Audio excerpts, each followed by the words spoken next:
decided to change directions, has gotten more degrees than any other human on the face of the earth, and is now working on his degree in bioethics at Loyola. So he is very well read on all of the issues that we've been discussing this morning, and is going to talk to us about the issues related to healthcare reform and our physicians, particularly in the area of the physicians' shortages that we're going to be seeing. He's accompanied this morning by Sarah Fontenot, originally from Fredericksburg, right? That's where I am now. That's where you are Boston, now. Mass. Boston, Mass. Fredericksburg. Go Billy Goats. And nobody's heard from Fredericksburg. I don't know the Billy Goats. She taught health law at the Department of Healthcare Administration at Trinity University, and works with the Texas Medical Association, the Southern Medical Association, and lots of others, and is, again, well-versed on these healthcare issues. So we'll turn it over to our speakers. Thank you. Good afternoon. Thank you, Dr. Basler. We're very pleased to be here again today. We're going to talk a bit over the lunch hour about health policy, health care reform, what it may mean to physicians. Mrs. Fontenot, Counselor Fontenot, is not only an attorney but also a nurse, and so she has been in the thick of things in her healthcare provider status, and she's also married to a physician, and so she understands. She and my wife, who's an ophthalmologist, travel around the country giving a seminar for graduating residents at various medical schools on business of medicine and what they can expect in the future, and hopefully to prepare them a little bit better. In the little bit of time that we have, we're going to try to go over some areas that might be of interest to you with respect to healthcare reform, which is more than just the PPACA. It includes things that will be actually part of legislation that has occurred over the years before even the PPAC. And so I'll do a little bit. Councilor Fontenot will then do even more. We want to tell you that we're going to try to present this thing on healthcare reform in the least bias that we possibly can. If you sense any bias, it is sneaked in unintentionally. And politically, we are fair and balanced, if you can understand what I'm saying right there. Okay. I'd also like to compliment Dr. McWilliams. I think that's the best treatise on Medicare that I have ever heard, and it's just great. He really presented a comprehensive discussion on it, and I'm just going to emphasize a couple of things in the mid part of my talk that I think might be of interest to you. I also would consider Dr. McWilliams a young man because I've been on Medicare myself now for almost 4 years, and I'm now sleeping with a Medicare recipient. So, you know, we're right in the middle of all of those things. As Dr. McWilliams said, we are seeing the potential expansion of Medicare and, of course, Medicaid, not only due to the fact that we have a lot more older people with the baby boomers, but to the whole entire healthcare system, potentially tens of millions of individuals, depending upon what mandates will be followed within the next year or so. We're right on the brink or the precipice of sort of understanding what may come down the pike for healthcare reform, depending upon the elections, but we don't know, and so we really have to look at the potential for what might affect us. I know many of you are in the university sector. Some of you are in the military sector, and this will all affect even you in training and those of you who are in the military. So it's good that you're taking the time and making the effort to learn about all of this. There is an anticipated 90,000 shortage of physicians anticipated by 2020. And that's just not primary care. That's both specialist and primary care. And the importance for us who are in a surgical specialty really lies in the fact that we need each other. Specialists need primary care physicians and vice versa. And so it's not as if we can expand one and let the other dwindle. It just can't be done. It really is, both of us have to carry that piano together for the best health care for the patients. We already have underserved communities and underserved groups of patients. So that's not going to necessarily improve. And we're going to have to deal with that as well. The projected doctor shortage is a real issue.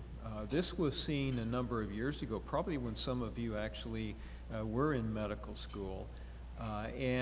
Because of that, the AAMC really encouraged medical schools to start expanding their intake of medical students. This has occurred here at our medical school in San Antonio. We now have some 335 students, let's say, in each class that's coming in, and of which the majority are females. This is a lot different than when I was in medical school in 1966. There was one female medical student in my class. And so we're on track to graduate more medical students into physicians, but there are a lot of limitations. And one limitation is in the number of graduate medical education spots.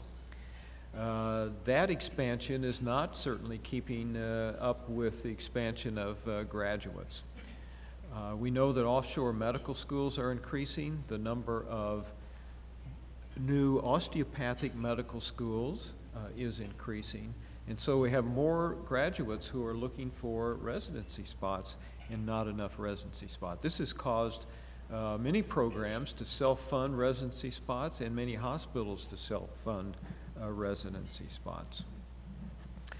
So it's a slow expansion of physicians, but we are not going to have enough by the time millions of individuals are looking to receive care with some sort of coverage or payment. And so the difficulty comes down the line in 2025 is projected about 140,000 physician shortage will be seen, equally split, 69,000 between specialists and primary care physicians. So who's going to fill in during that time? Well, what's already happening is a growth of the schools of physicians assistants. Here at this Health Science Center, they're short tracking PAs in their education from 3 years down to a 2-year program.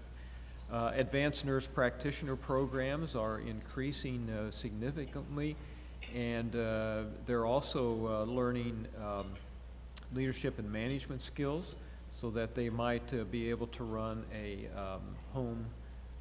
medical home team as well in primary care. How does this affect urology?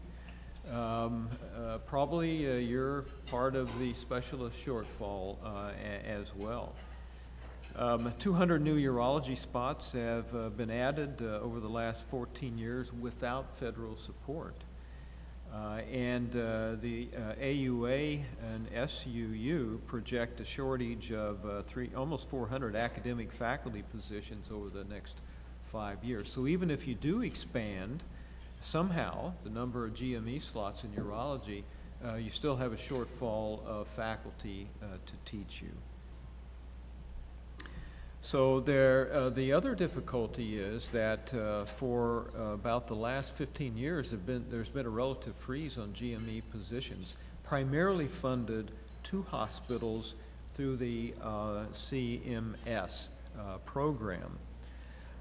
So there's a need almost immediately of thousands of GME positions that just really aren't there and may not be there because of some reduction in the indirect medical education reimbursements to hospitals. So a lot of programs are looking at sort of unique ways to fund residency spots to help increase the number of specialists. I thought it was interesting maybe for you to see what kind of overall compensation information is out there. This latest compensation report surveyed 25,000 physicians. For urologists, the average income was up 1%, and that's good for a specialty area. 309K, ranking about number 5 overall with physicians. So those of you who chose urology, even though I'm sure you chose it for the scientific and academic challenges, it is nice to get some compensation fairly. The disappointing thing is that in overall, male physicians still make more than female physicians. Now there can be some some things allowed there for whether it's part-time or full-time, but particularly in academic medicine, there still is a disparity there. So how about the type of practice? As Dr. McWilliams indicated, it's very difficult nowadays for a young graduate of a residency to become a solo practitioner. I think it's even more difficult in the surgical specialties, but I know it is certainly in primary care. So these are kind of the overall numbers, which include pediatricians and primary care as well as cardiothoracic and orthopedics. So it looks like you're a little better off in single specialty group practice. Solo practice is still very difficult for so many reasons. Board certification is important, but quite honestly, you know, I don't know why anybody now doesn't have board certification, really. And it used to be you could say, well, I'm board eligible. That term is no longer available to you. You're either board certified or you're not board certified, and that's pretty important to the Hospital Credentials Committee. Question was asked on the survey, do you consider yourself to be rich? Urologists at the level of 11% said yes. What I thought was very interesting was that plastic surgeons said only 6% said they were rich. Now, I don't know what their endpoint is, and that's, I think, what may have done that. They also asked if you had to do it all over again, would you choose the same specialty? You see there, 41%. Would you choose medicine as a career? Just over 50%. This is a wide age range, you know, so it's all averaged out. And choose the same practice setting, 23%. Satisfaction in urology was 46%.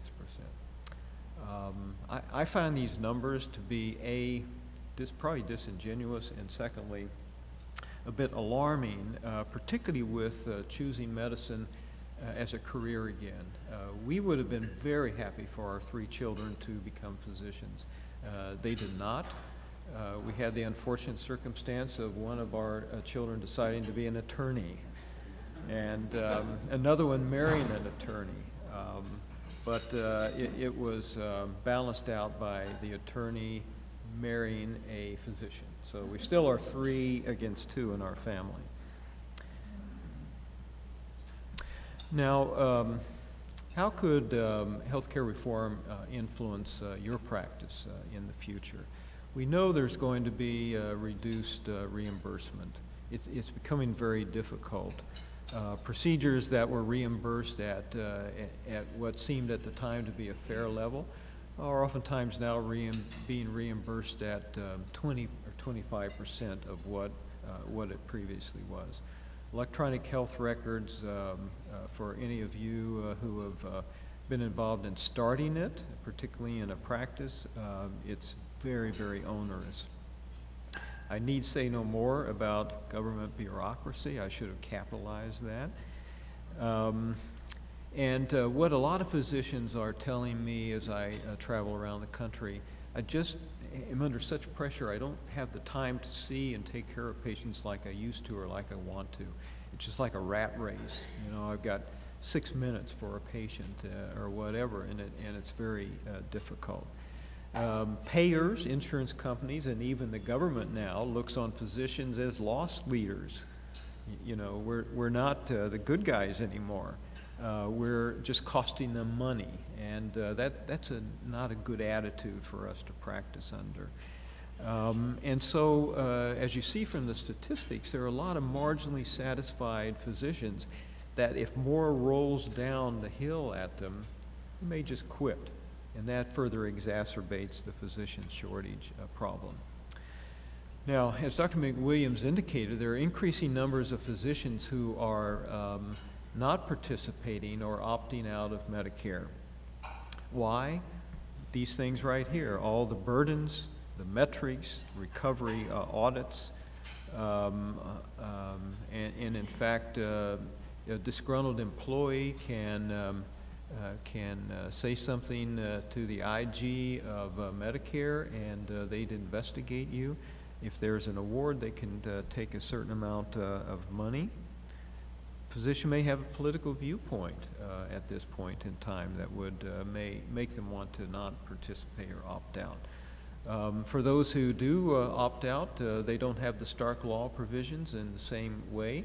That means if you refer to something that you own, like an MRI unit, it's not a problem if you're not in Medicare. Then the whistleblower, criminal prosecution does happen. I spoke just earlier this week at a major medical center out of state, and they told me that in the radiology department, 2 faculty members were signing off on resident readings of x-rays without reading them themselves. You know, that's oversight that faculty members are supposed to provide. It's also the best thing for the patient. These 2 faculty members were hauled off in handcuffs from a Grand Rounds conference. The IG came in, got them, cuffed them, and hauled them off. So it's not just, you know, a little simple process. It's a very worrisome sort of thing. What's happening in Texas here now? Well, in 2000, 78% of Texas physicians indicated they were accepting new Medicare patients. Last year it was down to 58% accepting new Medicare patients. And those who limited Medicare patients last year were fully a third. Now we do know last year about 164 physicians totally opted out of Medicare. That's a 2-year commitment. I'm not going to take Medicare. They'll see Medicare patients, as do the non-par, but the patients have to pay on their own. And I think this is a real issue here. These concerns I actually presented last week at annual meeting of the American Society of Bioethics and Humanities, asking them, is this an ethical issue that should be addressed by the bioethics community? So there are communication problems with patients. The patient may go up at the next appointment with a physician and find out that that physician does not take Medicare any longer. What are they to do? They weren't really fully informed. Are we compromising beneficence if we opt out or non-participate? It does limit the patient's choice. Unless they have the wherewithal, really have to seek out a physician then who is taking Medicare, and that pushes financial hardships on them. And do we as physicians have a moral obligation to the senior patients to help them like this? I think it was Hubert Humphrey that once said, the mark of a good society is how well you take care of your children and your older people, your elderly. For the patient care, it can affect the patient-physician relationship. They wonder, why did my physician do that? Now I have to go somewhere else or pay out of pocket. Why do they do that to me? It's a concern on the part of the patient. It changes the physician-physician relationship. If I'm taking Medicare, and I really believe that physicians should take Medicare, and someone else does not, I'm likely not to refer to that person anymore if they opt out or don't participate, because I feel maybe that they haven't fulfilled their obligation. Now, it's an economic issue for a lot of physicians. They have to decide on their own. And I can't say that it is totally unethical if they come to an economic decision and say, I can't stay in practice if I participate. Then that's something they have to deal with as a business thing.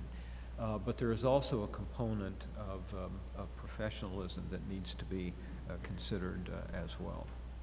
So what basically I've said is that we have big problems to face in the future.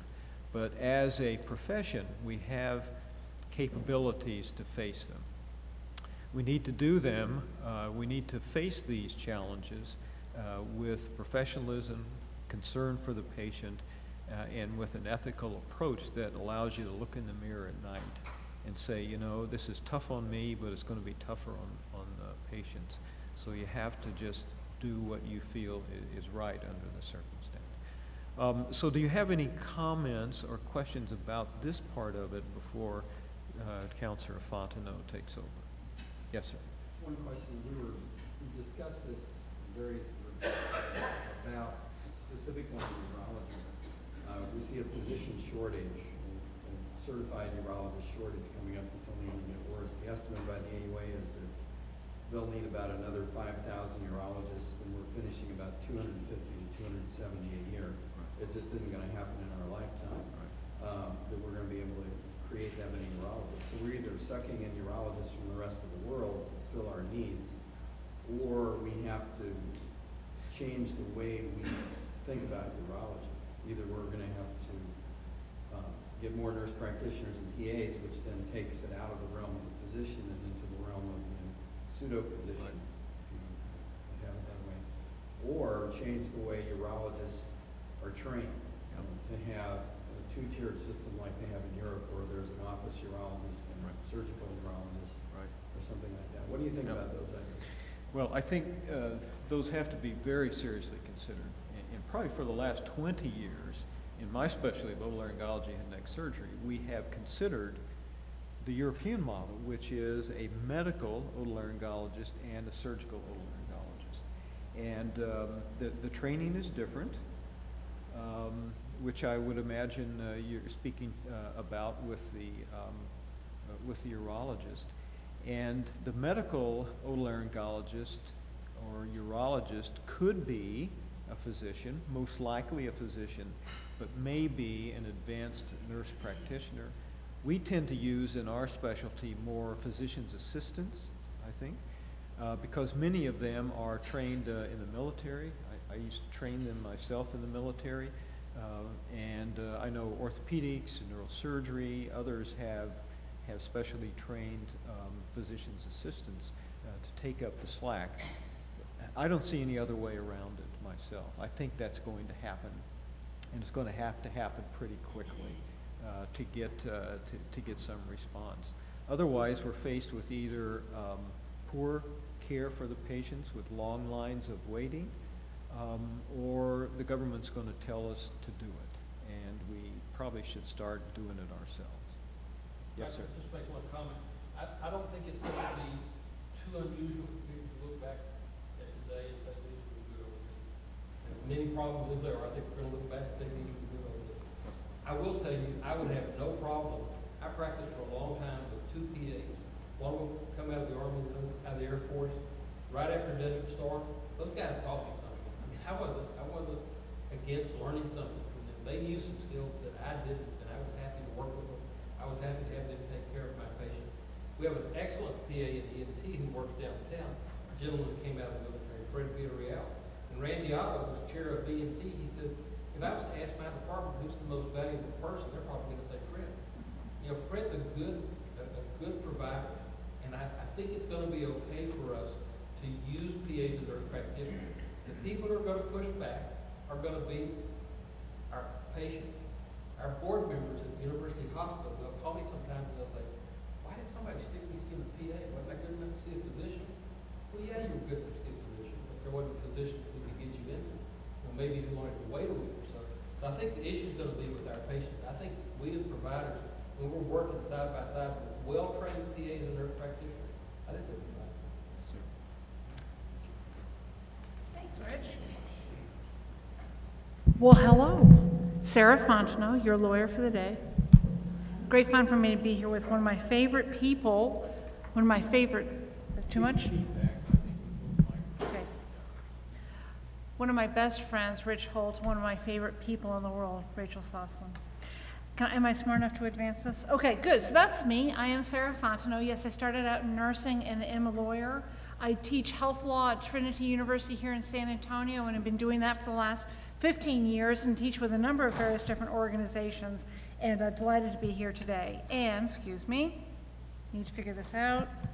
Thank you. So what I want to talk, with the time that I have left, I want to talk a little bit about right now. It's just a tiny bit political. I don't know if you noticed. You know, will reform go away? I want to say a couple of words about that. And then getting back to what Rich said about avoiding Medicare, and a couple of different things about fraud and abuse and how can you avoid it, and something that's near and dear to my heart, which is what's happening to the medical community. And at the end of the day, it's going to all be about quality. So without further ado, I don't know if we're about to have an election. Did anyone see the film of the little 3-year-old crying, "I'm so tired of the election"? And it has something, it's a YouTube hit. But yes, we're about to have an election. It's a really important election. And as my friend Rich said, our job here is not to be partisan at all. I am confident you all have opinions, and I'm confident that all your opinions are valid. So this is not about right or wrong, but from a lawyer's perspective, and given that health law is what I eat and breathe all these years, it is very, very interesting to me because it is such a critical a period of time in my field of health law.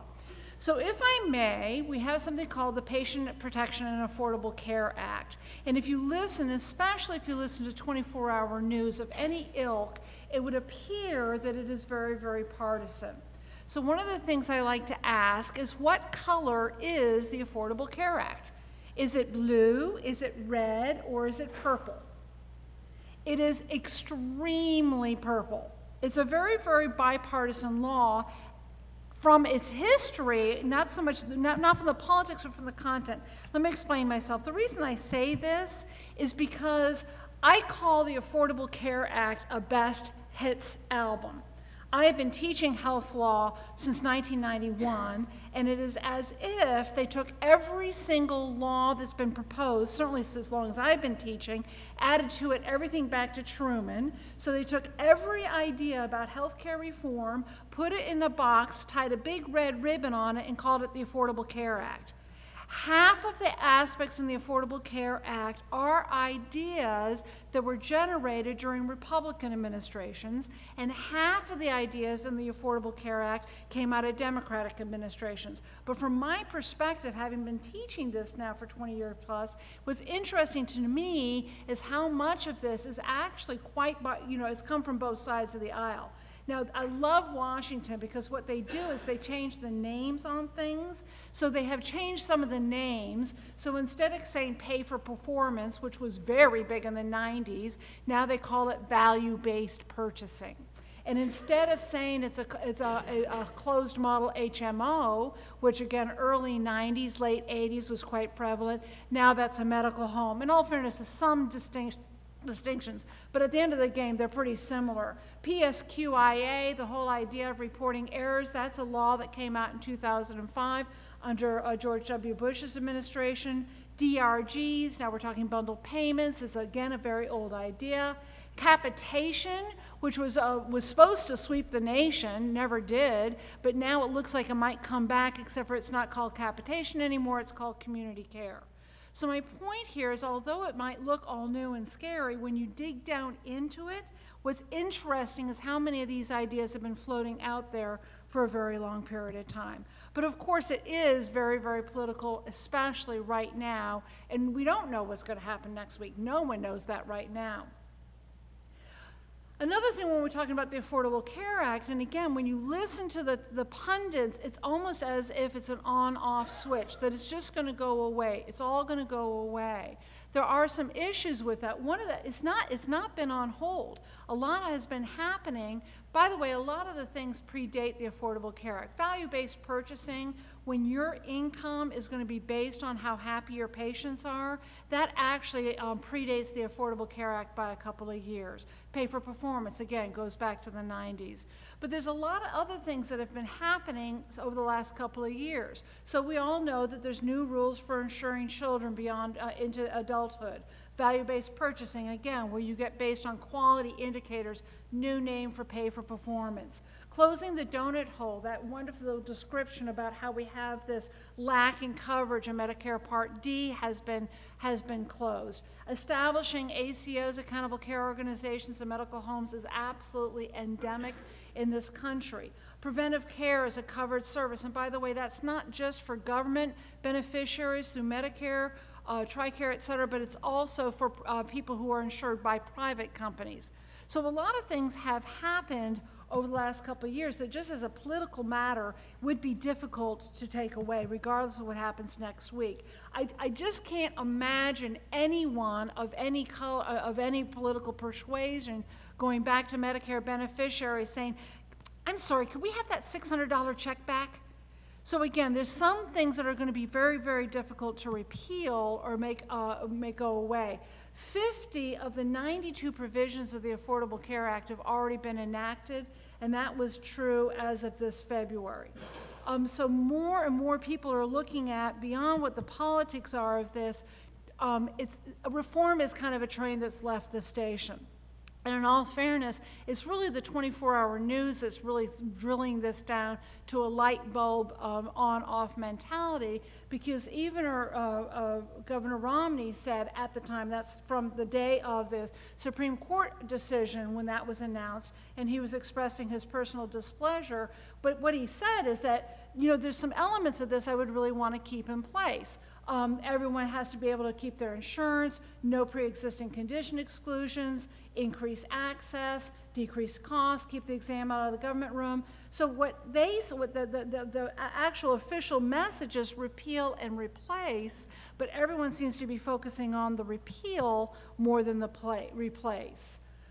So we are really in flux right now what's going to happen on the government side regardless of the election. And another distinction I want to make is that all of that only pertains to government reimbursement for health care. Now, that's a huge sector of the economy when you add Medicare, Medicaid, CHIPS, et cetera, but we also have to remember the private market. And the private market, the privately insured, what are they saying about reform? Well, first of all, it's really interesting to look at what's happening to our healthcare system in terms of insurance and reimbursement. You all know that in America, our insurance, people have been, for the most part, insured either through their employer or a spouse's employer or a parent's employer, right? Well, the reason, do you all know why that happened?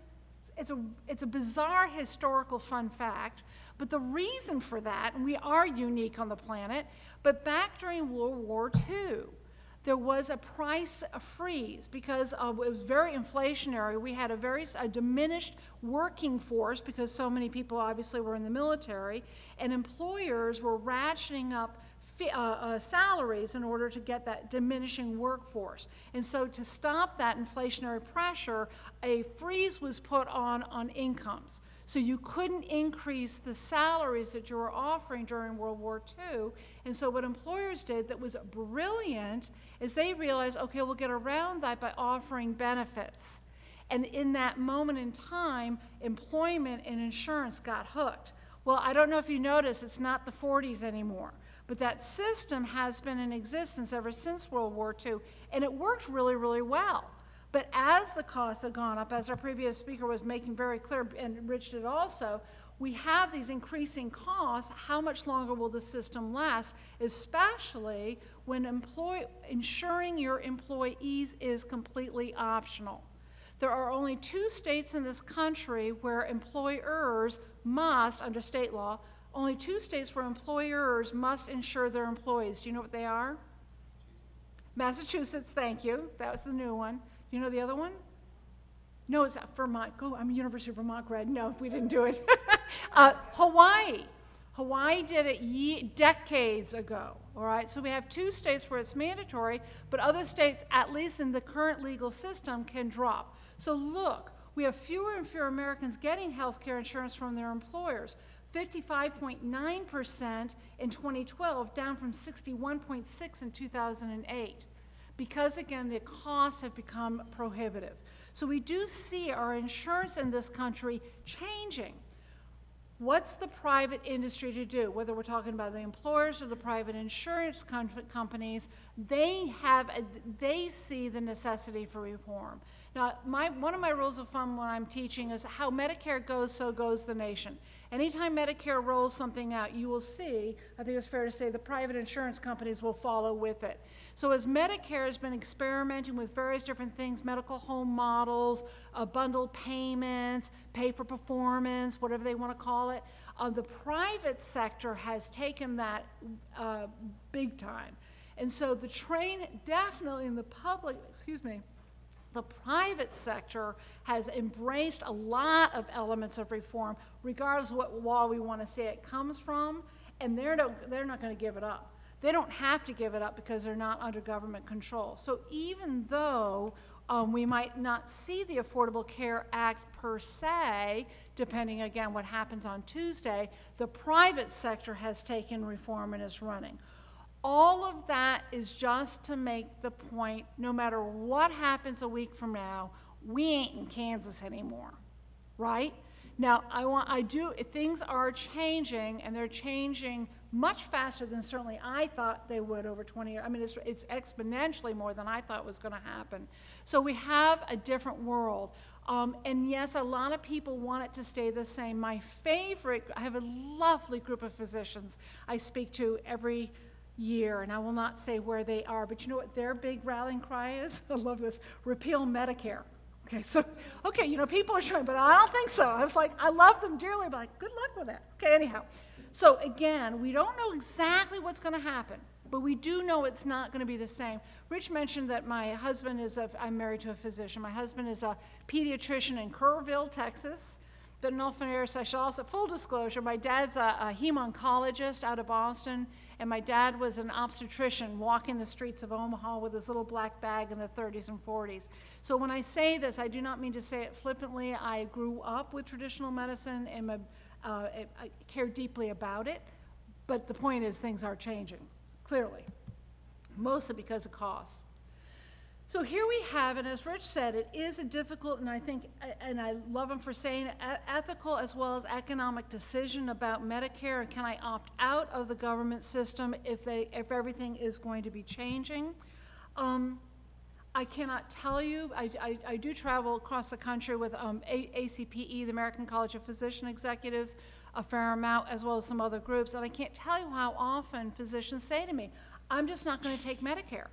And again, that is becoming alarmingly prevalent, especially in some areas more than others in the country. But I just want to, again, caution you, the fields may not necessarily be greener over there. Just opting out of Medicare may not get you, may not have all the benefits that people assume will happen. Will billing and scrutiny be any easier if you get out of the federal system? If you stop taking government money, is it true that you don't have to worry about getting called off from grand rounds and handcuffs? I didn't know that story. That's a good one. So let me just say a little bit, as your lawyer for the next, 18 minutes, let me just say something about fraud and abuse. First of all, you do know they're watching, right? The big they. You know all those electronic medical records, and I teach about electronic medical records a lot. And there's some huge benefits in terms of efficiencies and safety, so I'm not knocking medical records, but I do want to point out those are a two-way street. So to the same extent that you're getting information, you're also giving information back, and there's a whole lot of scrutiny going on. So of course people are being watched. I don't care if you're practicing on the Aleutian Islands, you are under scrutiny. Well, there's something important I have to tell you. Back in 1996, when we got HIPAA, now everyone thinks HIPAA is all about privacy, and that's a part of it for sure. But if you were to print up the HIPAA, the law, if you were to print it up, you'd get a stack of paper about this high, half of which would have to do with fraud and abuse. The majority of HIPAA, content-wise, actually had to do with fraud and abuse. And in that huge big section of HIPAA, they did something very, very interesting. They made defrauding anyone independently a federal crime. So ever since 1996, if you defraud a self-pay patient, like a cash patient, if you defraud a Health R Us or any of the private companies, it is as illegal as if you inaccurately billed Medicare or Medicaid. So I say that because yes, people want to get out of Medicare, but if you think you're going to get away from criminal liability, the scrutiny and the possible repercussions for an inaccurate billing, it's not going to go away. It is true that to date, most of the investigations for fraud and abuse have been in the realm of Medicare, Medicaid, the M&Ms I call them. But I just want to make sure you all know that it doesn't make any difference how you're working, including boutique practice. Any kind of defrauding could still result in criminal penalties. So that would be something good to know. It certainly would not, should not ever be part of anyone's decision whether or not to participate in any particular recovery payment program. RACs, rack attacks, we call them, real controversial. These are private parties, private companies hired by the federal government to find fraud and abuse. They come to your office, fraud and abuse, and then they find some. And when they do, they get to personally pocket some of the money that they've discovered. They have a personal financial interest in finding fraud and abuse. It has made them very controversial and very hated. They've made hospitals crazy now for the last couple of years. As of last year, they are now in physician offices. So rack attacks, rack auditors, highly controversial, gets a lot of anger in the medical community about that, understandably. But again, my husband, pediatrics, he doesn't have to worry about rack attacks because there's very few Medicare beneficiaries under the age of 10. Joke. Anyhow, but he has to worry now about MICs. MICs are Medicaid integrity contractors. Similar, a little bit of different, but there's a lot of similarities with MICs and RACs. So now again, you raise up your hands, you say, I don't want to do this anymore, I just want to practice medicine, I'll just stay in the private market. Well, they all have their own auditors also. Whether they're in your office looking at your records or whether they're doing data mining on the electronic data that's sent in for reimbursement, I promise you again, here's just another example of how this is pretty much uniform wherever you are. You're not going to get away from it just by opting out of government programs. I have to tell you the happiest physician I've ever met, and I am not advertising this as a choice, a career choice, but the happiest physician I ever met was probably about 10 years ago. And this gentleman is somewhere on the border of Texas, I will not tell you where, and his practice is exclusively illegal aliens. No fraud and abuse, no HIPAA, no EMTALA, no ERISA, no you name all the alphabet soup. He's working exclusively for groceries and change. But with the exception of that gentleman, everyone else is going to have to worry about this. Okay. So what are the hot spots? Who's being watched? Real interesting, and I do not know why. I am confident there's fraud and abuse everywhere, but if you look at where the government's focusing their efforts, and looking very stridently. There's some hot spots. Look at these. And again, this just came out, well, this is March of last year, but this is still current as of right now, by the way. Houston, Detroit, Brooklyn, Baton Rouge, Tampa, Chicago, and Dallas. Notice how many of those are in Texas. Texas physicians, because, and again, it's not fair, heaven knows, to say that we're worse, but they've caught enough of it in Texas that it really raised a lot of scrutiny. So the very, very, very honest person in Texas is going to be under more scrutiny than someone in Minnesota, because we have become famous for fraud and abuse, which is very unfortunate here. So again, and that's what the government, that's what the OIG is looking at, but the private insurance companies, again, are going to take the same marching orders and be looking also probably at Texas with more scrutiny. So it's something to know. This is a very, very quick introduction to an enormously important area of concern for you all. So I hope the message is clear. You have to worry about fraud and abuse no matter where you go. This is an outstanding resource. It is free. It is on the CMS website, HHS website. You'll see the website is right there on your slide. It's called Resource for New Physicians. I don't know a physician of any age that doesn't need a copy of this, because heaven knows I know a lot of physicians who are 2 decades older than you, 3 decades, who have less understanding of fraud and abuse than you do. But anyhow, it's free. It's on the web. Pull it down. Read it. It'll tell you everything, a lot you need to know about fraud and abuse and for federal payers, and then just assume it's going to be good advice for your private payers as well. One of the things I love about this website is the government is so intentional about getting good, accurate information about fraud and abuse distributed to the medical community, that when you go to this website, they actually have a slide deck. A deck of slides that you can pull down and use for free if you want to do a presentation in your living room to your family, or in your school you want to have a little program about fraud and abuse. They've made the slides for you, so you have some fun. Give it to your friends for holiday gift giving. I don't know.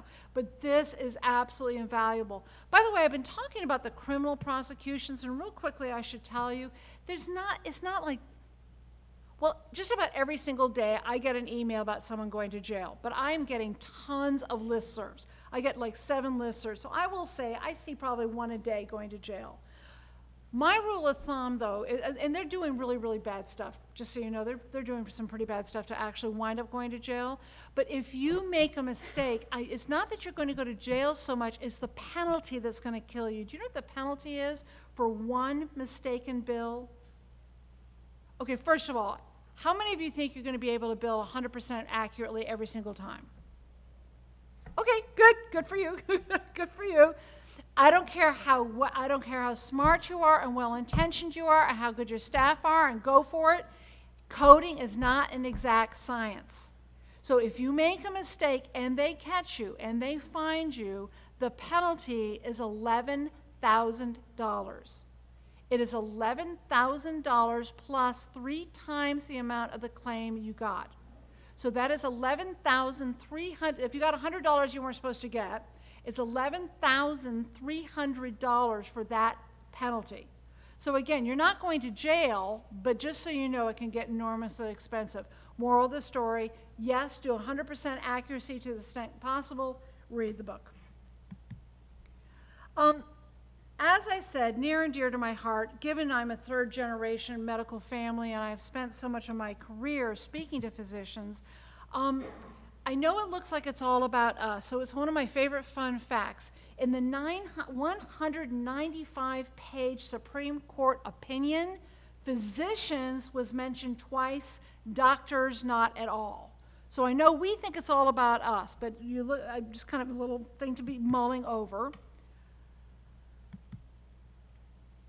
As was already said, the Affordable Care Act embraces primary care. There's some incentives there, there's bonuses there. So whether we call it Affordable Care Act, whether it is replace and repeal or the Affordable Care Act, there's a lot of incentives for primary care. again, we're trying to get Medicare, Medicaid payments up to par with Medicare. Again, the 10% bonus has already been, for certain E&M codes, has already been talked about today. Healthcare shortage areas, again, there's a bonus. Rural providers, there's a bonus. So there's a lot of incentives for primary care. And the attitude, understandably, when I go out and speak to specialty-specific physicians is, yeah, where's that money going to come from? Whose pocket's going to get picked? And unfortunately, when you look at it, it does appear that the money that goes to primary care does come out of specialty physician pockets. And again, I'm not advocating it. My concern is this: the medical community is getting split apart. The medical community, when we speak with one uniform voice, we can really make a difference for our profession and for our patients. But already, even as a uniform body under traditional medicine, there's a lot louder voices out there with pharma and some other people who have very, very strong lobbying groups. One of my concerns over the next 10 years is if we have that more divisiveness within the medical community, we might lose our voice altogether. And I know I say we as the lawyer in the room, so forgive me. I know that's you, not me, but certainly many of my family are part of that we when I talk about medicine. So what are you supposed to do? Here you are, you're doing the very best thing you possibly can do, which is learning to be an excellent physician, to learn everything you can do to be the best you can be in urology, and good for you. At the end of the day, regardless of what happens politically or legally, that is the best thing I can tell you. Focus on quality, focus on patient care, focus on your outcomes, do the best you can. That's going to be good under any legal rubric. But you want to not only be the best, you want to be able to show you're the best. In order to be able to show you're excellent, you got to be able to measure it, know what the outcome parameters are that are being measured by the insurance companies, the various different payers, focus in on those.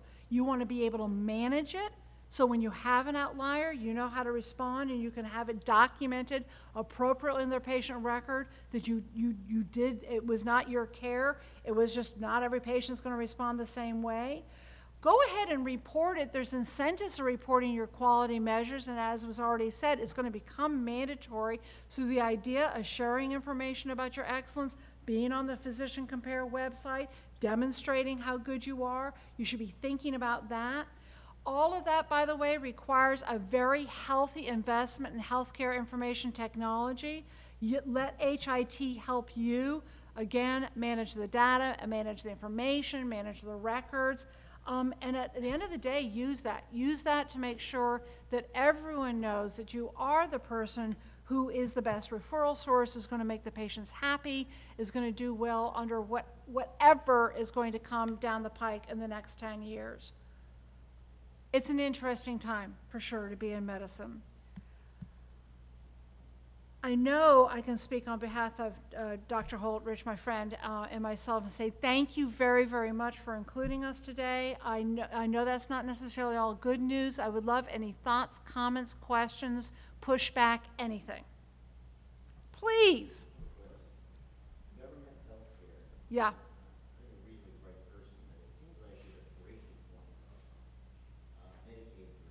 Mm-hmm. You look at it from a social perspective and a business perspective. They don't seem to match. Socially, it's a needed program, deserving patients who need care. From a business perspective, that's where I think it's broken.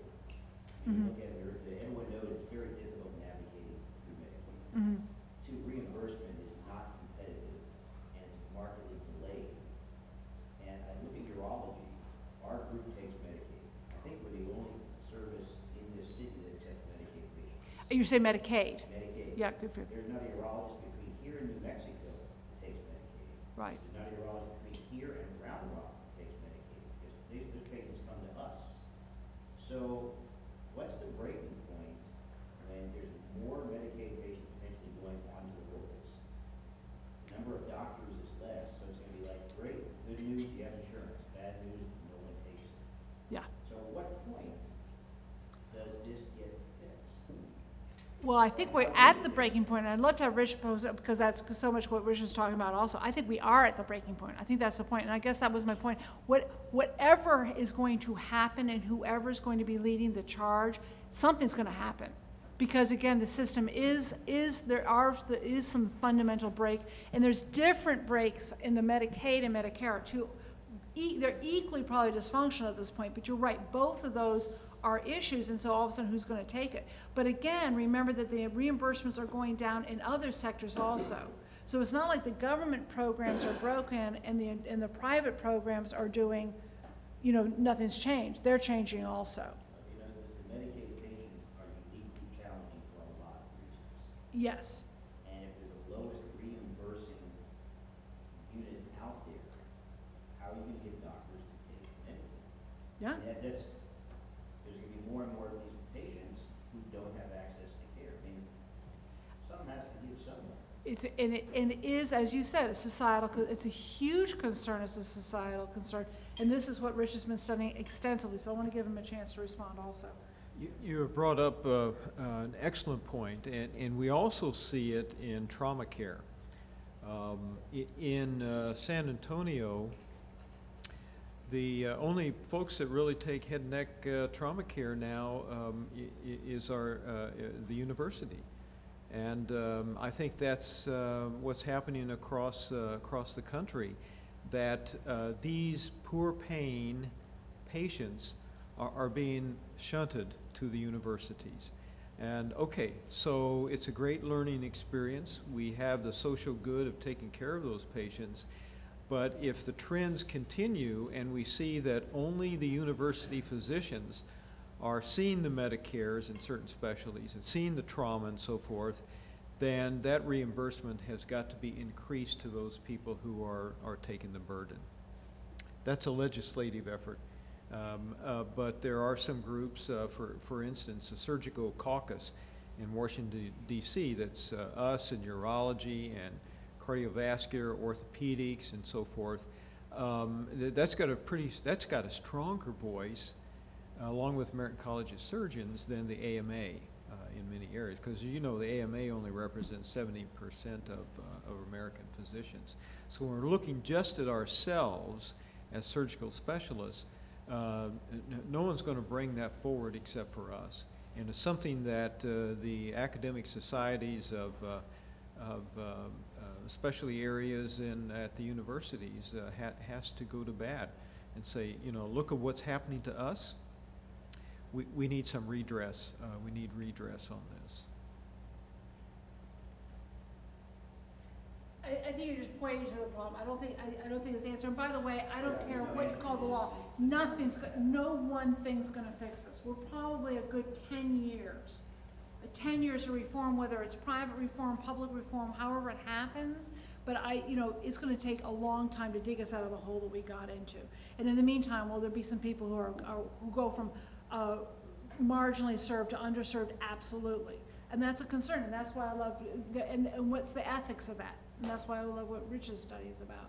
Because it is, but again, at the same time, hey, I'm a wife of a physician. If you're losing money on every single patient, you can be the most altruistic person in the world, but what happens when you literally can't keep the lights on? So we have, of course the math is important. It's going to be a really interesting time. Please. And I don't want to upset anybody, but I really think physicians' incomes are going to go down. I think that's going to happen. I was just in Moscow. You know how much a dermatologist makes in Moscow? $250 a month. So if you look back at our country, when we were building the Panama Canal, they hired physicians to go to Panama for $150 a month. They hired telephone operators for $125. That's not a lot different. Our incomes have far outpaced the rest of society.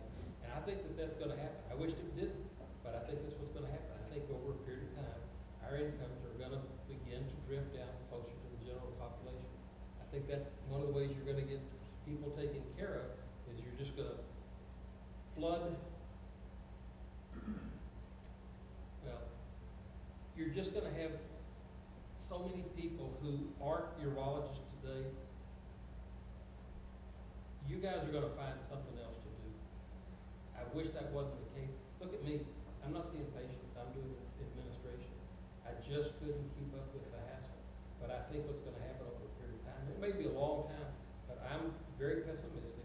I just tend to see incomes coming down. Can I share a family story on that? As I mentioned, my grandfather was an obstetrician. This is obstetrics, okay? So that's fairly, what number is obstetrics? It's got to be better than 6. Probably 5. So my grandfather was an obstetrician. This is Omaha, 1950. My father, hemoncologist, pulled his dad aside, and he said, "Dad, I don't even know what I'm supposed to make." And he said, "Well, Jeff, find out what the local school teacher makes. A physician should make 3 times more than a school teacher." That was the rule of thumb in 1950. So we did see this unbelievable, and hey, I participated in that, love it, but we might be seeing things come back down. And again, you can't say it lightly, but it's probably the writing on the wall. The problem with that is that if you start breaking the reimbursement to physicians, when everybody coming out of medical school is $250,000 in debt, people are just going to say, "I'm not going to do medicine anymore." Exactly. We have no doctors.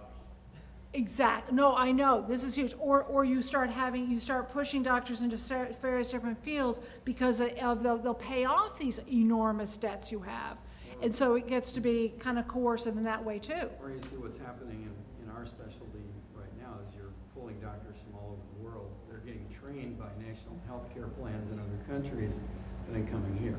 Yes, and yeah. Sooner or later we have to address the idea that, you know, we shouldn't have to pay for this person to become a doctor. Society should pay their way and then they pay society back.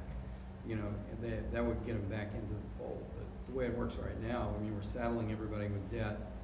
They don't want to do it anymore. Then all these guys who were trained cheaply in other countries are coming over here to be doctors. We're seeing also a flux of some physicians of some areas of the world are going back to their areas of origin because they find that they can do better in their country of origin than they can do here, which is the other side, it's just interesting.